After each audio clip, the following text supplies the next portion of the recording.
C'est Ayoub Himish, je suis étudiant en première année doctorat à l'université Hassan Ier à la FST. Pourquoi le choix de cette présentation, ou bien les Graph Neural Networks et ses applications? Donc en effet, c'est parce qu'il est lié aux travaux qu'on a commencé avec M. Jawad et toute l'équipe. Donc on travaille sur la propagation des pandémies.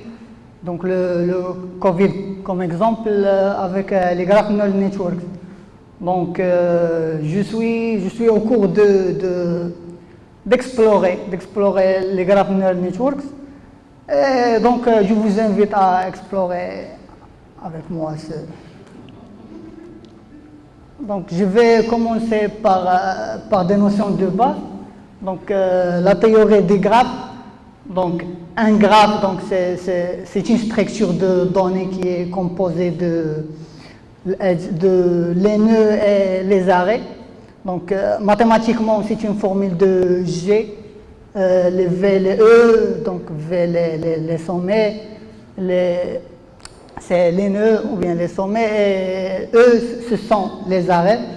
Donc il y a plusieurs types de graphes. Il y a les graphes qui sont undirected graph, c'est comme le cas de ce graphe. Il y a les graphes qui se sont dirigés, par exemple j'aurais 3 vers 4 ou bien 4 vers 2.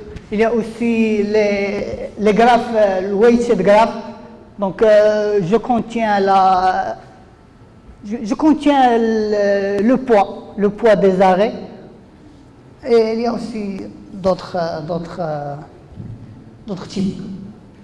Donc un graphe est souvent représenté par une matrice d'adjacence qui est A. Donc si un graphe a un nœud, alors il sera de dimension n fois n. Donc ici je supposerai, donc j'ai par exemple les nœuds 1, 2, 3, 4, donc j'aurai 1, 2, 3, 4, ou bien E1, E2, E3, E4, E1, E2, E3, E4. Donc les AIG égale à 1, donc par exemple le nœud 1 il est lié avec 4 et 2, donc j'aurai 1 et 2. Donc 1, 2, j'aurai 1, et de même pour 1, 4 aussi. 1, 4 et les 1, donc de même pour les autres liaisons. Donc les graphes ont d'énormes pouvoirs expressifs et gagnent d'attention dans le domaine d'apprentissage automatique. Chaque nœud est associé à une incorporation qui définit le nœud dans l'espace des données. Et ils ont référence aux architectures de réseaux de neurones qui fonctionnent sur les graphes. Alors, le but d'un graph neural network, c'est que chaque nœud du graphe, elle apprenne un embeddage. Donc, ici, je parle sur le graph embedding, qui contient les informations des nœuds voisinage, qui se sont au voisinage. Et cette intégration peut ensuite être utilisé pour différents problèmes, que ce soit la prédiction des nœuds ou bien l'étiquetage ou d'autres problèmes. Donc maintenant je vais passer comment ces graphes neural networks fonctionnent. Donc l'idée de base, donc comme j'ai dit, on parle sur le processus de graph embedding. Donc l'idée de base, c'est d'apprendre les embeddings de voisinage en agrégeant les informations des voisins, ces informations qui passent par les arrêts. Donc supposons que c'est un graphe, les nœuds V, B, C, D. Donc initialement, je supposerais que le nœud V, c'est la cible. Ou bien c'est la cible, bien sûr. Donc chaque nœud, il est représenté par un vecteur. Donc V1 A, V, D par exemple, si j'ai des dimensions ou bien. Donc chaque sommet est représenté par un vecteur. Et je tiens compte les liaisons. Donc, je vais revenir. Donc, chaque nœud, il passe par deux étapes. Donc, chaque nœud a un message, ou bien le message passing. Donc, il passe un message, après, il passe par la deuxième étape qui est l'agrégation. Donc, ce message, il passe par l'agrégation. Donc, cette agrégation, que ce soit une multiplication, ou bien une sommation, ou bien le mean, la moyenne. Donc, initialement, le MU,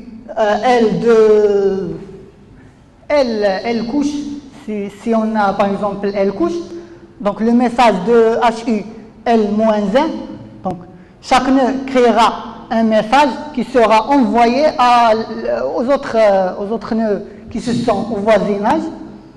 Après, il va passer l'agrégation, qui est, comme j'ai dit, l'agrégation, c'est une fonction, que ce soit la sommation ou bien la moyenne, ou bien. Donc, je vais en venir. Donc, initialement, je démarre par exemple par les 3. V il est lié au nœud B, il est lié au nœud D, au nœud C. Après le nœud D qui est lié aussi avec V et C. Après il y a C qui est lié aussi avec V et D et E et F. Donc ces nœuds, elles passent par. Donc chaque nœud a un message qui doit transférer via les arrêts.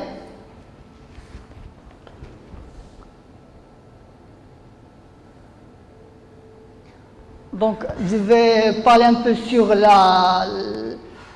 ces formules mathématiques qui concernent le message MU.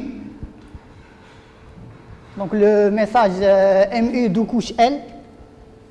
Donc, initialement, à la couche 0, je travaille avec les nœuds initiaux. Donc, HV, le vecteur V, A0 donc égal, c'est l'input, c'est le nœud V, les coordonnées du nœud V.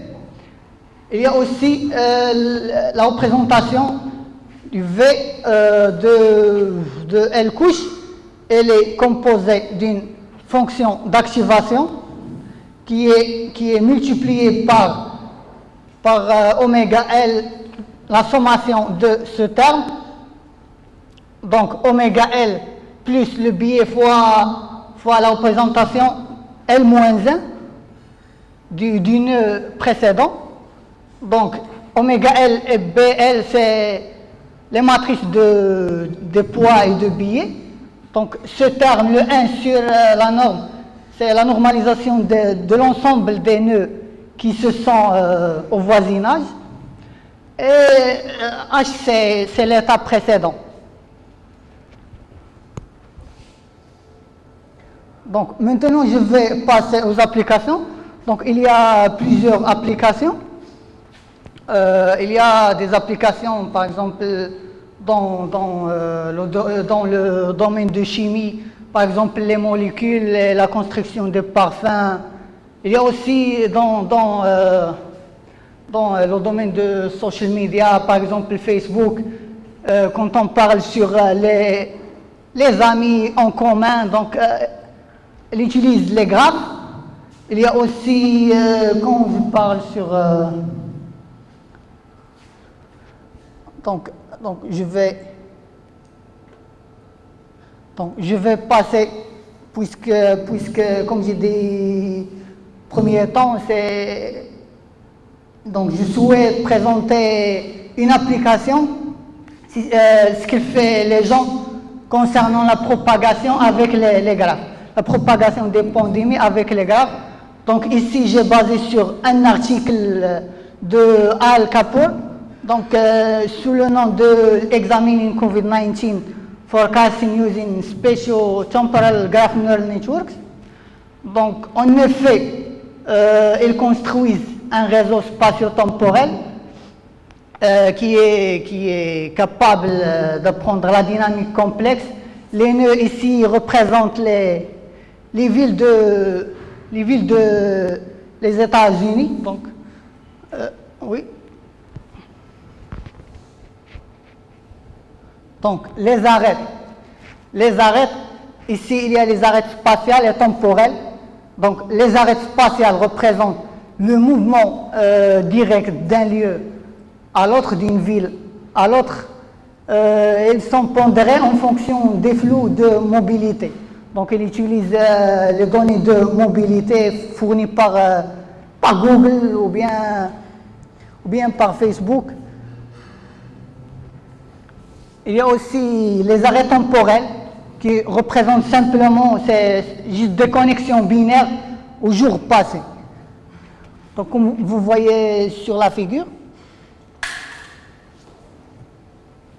donc, dans cette étude, donc, elle utilise un graphe qui a utilisé 100 couches empilées, et chaque couche représente la connectivité de la région ou bien de la ville de la journée. La couche inférieure représente le 22 février, donc le 22 février pour le Covid-19, c'est la date à laquelle les cas ont commencé à apparaître dans les États-Unis. Et chaque nœud de chaque couche possède des arrêts directs vers les 7 nœuds qui le précèdent. Je parle ici à une semaine d'information temporelle. Donc, et voilà, donc merci. Donc, il y a des comparaisons. Par exemple, dans cette étude, il y avait des comparaisons pour présenter la performance des graphes Neural Networks. Donc, ils ont présenté avec des réseaux de neurones LSTM. Il utilise aussi les graphes Neural Networks avec les réseaux LSTM. Il y a des méthodes de transfer learning. Donc, c'est voilà, donc, et merci.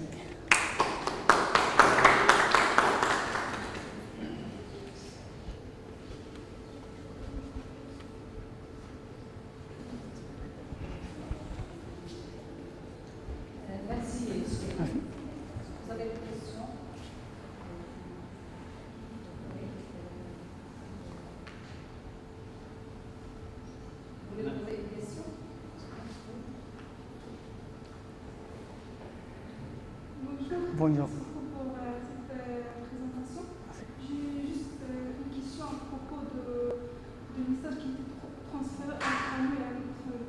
Je n'ai pas bien compris la Entre un nœud et un autre nœud dans le graphe. Je n'ai pas bien compris la notion de ce message qui était transféré. Oui. Donc, ici. Dans ce stade, à ce stade. Non, tu as parlé de la notion de message passé. Donc, par exemple, je suppose, donc c'est un graphe. Donc, V, c'est le nœud ciblé. Donc, ici, il y a 3 liaisons. V, elle est liée à B, V lié à C et D. Donc, initialement, donc, V vers liaison avec B et D et C. Donc, ces 3 nœuds, elles ont, comme j'ai déjà montré, elles ont un message, ou bien le message passing.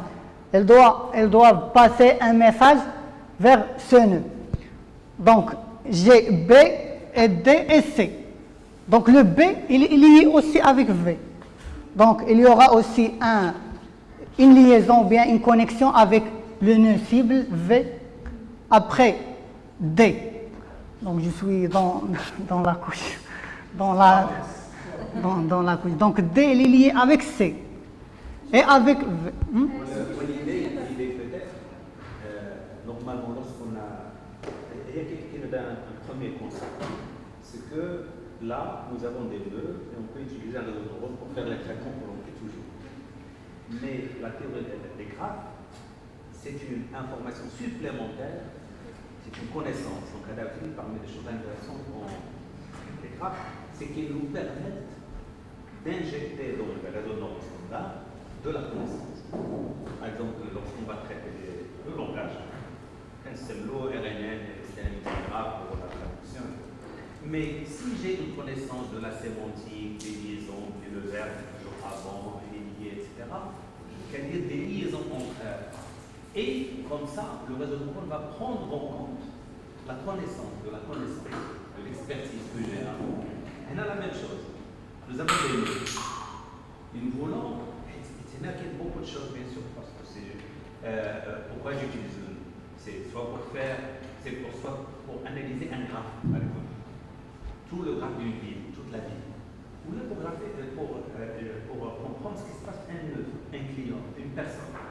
Est-ce que cette personne va acheter ou est-ce qu'elle est criminelle ou pas criminelle? Ou là, parfois, je m'intéresse à une liaison. Est-ce que ces deux personnes se connaissent ou ne se connaissent pas? Donc déjà, il faut poser le problème. Mais ça va être pris beaucoup. Une fois qu'on pose le problème, on sait que la structure de réseau de graphes va nous informer sur les liaisons possibles, sur la structure de graphe, sur la propagation d'une pandémie.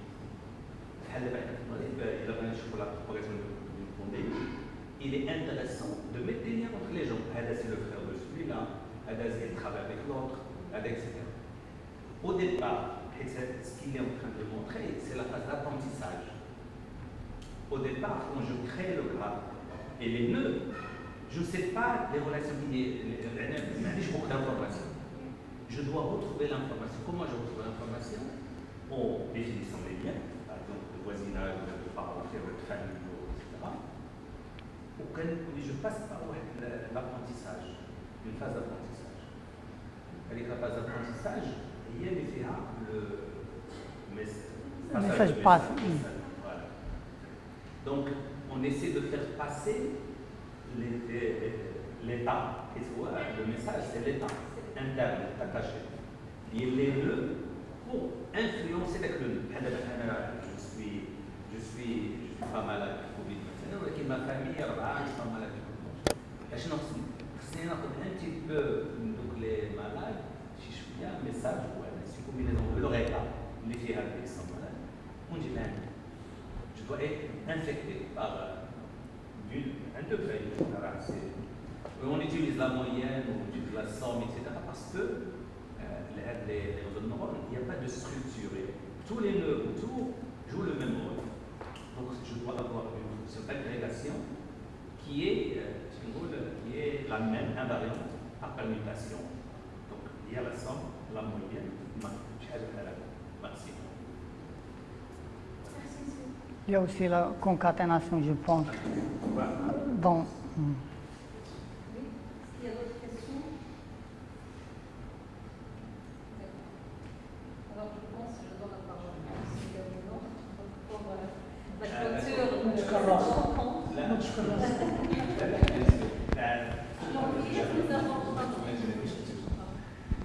Hier, j'ai fait une petite conclusion avant de passer à la clôture. Une conclusion, donc j'ai présenté lors du workshop une première approche qui traite les observations d'une façon discrète. Nous avons trouvé des résultats, mais en comparant ces résultats avec d'autres approches, il n'y a qu'un même. D'accord? Mais après, donc, on a passé à une analyse de connectivité entre les points. Donc, en conclusion, c'était quoi? Chaque objet, il a ses informations qui sont propres à lui et d'autres informations des nœuds qui sont de points. Je trouve que ça converge vers voilà. La structure, La structure, c'est bien une information. La manière dont les gens. Donc c'est comme si je prends un nœud, c'est comme donc, nous avons un vecteur, et là ses attributs, d'accord, plus les attributs de l'autre nœud qui est en lien. Voilà, donc c'est ce que. Voilà. Le message passé, c'est on passe l'état. C'est le principe de l'orienté objet, donc on pense l'héritage. Voilà. C'est bien, le voisinage, etc. Il a parlé des échantillons, mais quand la distance est proche, il y a une bonne probabilité qu'il y a un peu une influence. Donc, Voilà. Non, j'aimerais bien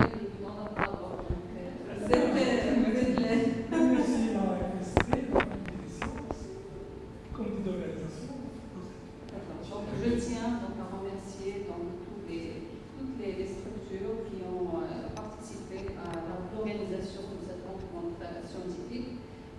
L'Université Hassan Ier de Stade, l'Université Ibn Tufayl, faculté des sciences, aussi, je pense, l'ENSA de Kenitra et le Centre régional des métiers de l'éducation et de la formation. Espérons bien pouvoir faire une deuxième, Inch'Allah, la suite, la continuité, qui sera probablement en juillet, Inch'Allah. D'accord? Astat, c'est Astat. Donc, normalement, c'est pas. C'est ce que. On va vous entendre. C'est ce que nous a dit M. Debonon, donc c'est pas rapidement. Dans un mois et demi. Dans un mois et demi. Donc, essayez de préparer les travaux à présenter. Donc, merci. Hein? Il reste absolument possible. Donc, merci, bien sûr. Merci tout le monde. Et vraiment, nous avons appris beaucoup de choses. C'est une occasion, c'est-à-dire d'échange et de formation. Nous avons vu que l'importance des fondements mathématiques sont la source de développement de l'intelligence artificielle. Donc il faut voir, c'est la base de tout. Sans mathématiques. Sans mathématiques, on ne peut rien faire. Donc merci à toutes les équipes. Merci à toutes les équipes. Merci à toute l'équipe, M. Ernest Nouri, M. Debonon, le coordinateur de cette rencontre, M. le doyen de la faculté des sciences qui a honoré, M. Aziz Breda. Et je me remercie quand même.